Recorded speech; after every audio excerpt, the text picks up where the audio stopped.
Chers téléspectateurs, nous nous réjouissons de pouvoir à nouveau vous saluer pour notre commentaire médiatique.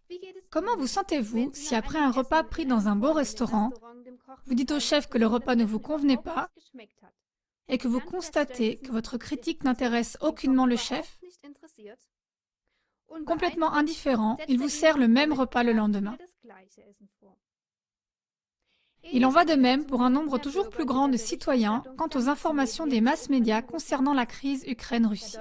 La station de radio allemande Deutschlandfunk atteste un profond éloignement entre les médias et leurs utilisateurs. Il ne reste aux lecteurs, ou plutôt aux téléspectateurs, que les rubriques online pour apporter leurs commentaires et pour manifester leur mauvaise humeur auprès des chaînes et des journaux. Voici un exemple actuel.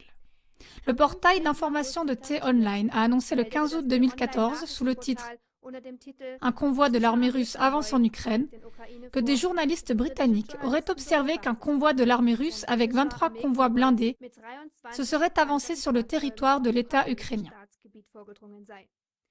Des agences d'information renommées comme DPA, AFP ou Reuters et même le secrétaire général de l'OTAN Rasmussen ont confirmé cette information. Comment le peuple commente-t-il dans le portail des commentaires de T-Online cette information confirmée par les autorités? Quelle débilité! Une fois de plus, ces médias renommés se sont placés comme porte-parole de la voix ukrainienne, c'est-à-dire faire l'interprète.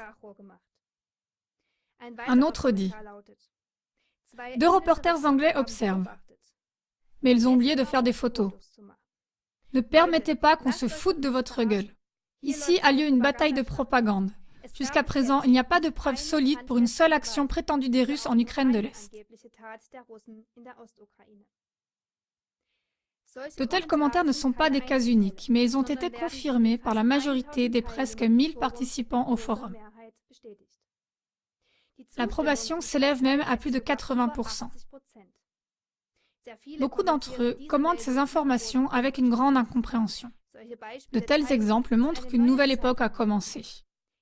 La crédibilité des masses médias se trouve en chute libre.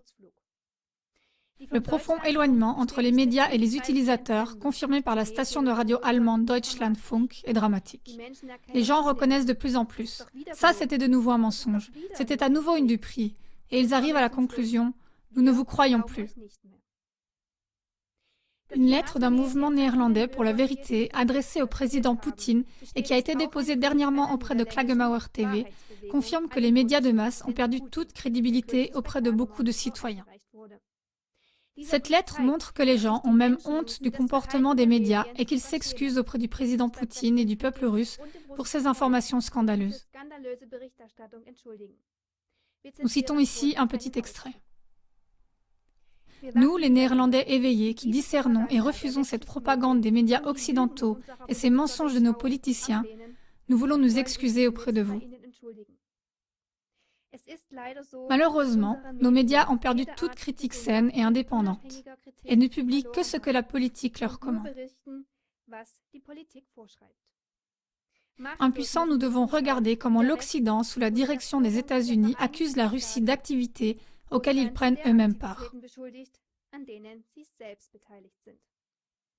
L'Occident accuse sans apporter les preuves nécessaires.